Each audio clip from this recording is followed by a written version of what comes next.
Apa cuman gua yang bisa menemukan pabrik kopi tertua? Pada masanya, salah satu pemasok kopi terbesar di dunia.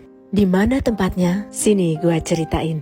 Setelah Maria menginjakkan kakinya di kota Rembang dan ke kota Jepara, tempat berkuasanya Ratu Kalinyamat, gua melanjutkan perjalanan menuju kota Semarang. Ternyata pada masa lampau, kota ini bukan dijuluki kota lumpia, akan tetapi merupakan kota pemasok kopi terbesar pada masanya. Lokasi yang gue temukan di sekitar Pecinan Semarang. Gue awalnya masuk, gue pikir ini kafe yang sama seperti kafe lainnya, dilayani oleh anak muda dengan berbagai macam pilihan kopi. Tapi setelah itu gue curiga pada saat menyajikan kopinya tepat di bangunan ini. Ternyata ini rumah sang owner dan gue bergegas ingin jumpa dengan beliau. Bapak Widayat Basuki Darmo Wiono berusia 78 tahun menjadi generasi ketiga di tempat ini. Kami bercengkrama dan ternyata dulunya ini adalah pabrik kopi tertua sejak tahun 1915 dan gue dibawa ke sebuah ruangan. Gua takjub banget. Di gudang ini gua menemukan mesin-mesin berukuran besar. Seketika gua membayangin seperti film di Transformers. Mereka seperti robot-robot besar.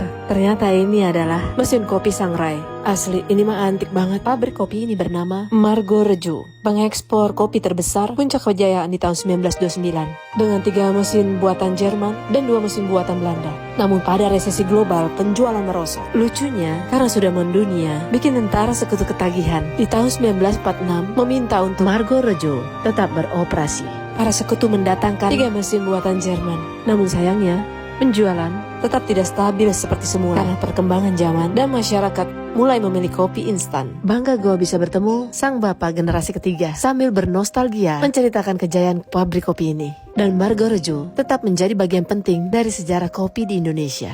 Ngomong-ngomong sejarah kopi, yang jadi pertanyaan gue, siapa yang menemukan kopi pertama kali? Ternyata ulahnya si kambing. Mbek-mbek ini penikmat biji kopi. 800 sebelum Masehi, di Ethiopia, seorang penggembala kambing bernama Kaldi menemukan kambing-kambingnya. Setelah makan biji kopi tersebut, sangat energik, aktif dan terjaga sepanjang malam. Dan akhirnya penemuan biji kopi ini menyebar ke Yaman, Persia, Mesir, bahkan sampai ke Eropa. Tumbuhan kopi juga subur di Indonesia, masuk bersamaan dengan masa kolonial Belanda. Yang mau seruput kopi sambil belajar sejarah, lo harus datang ke tempat ini.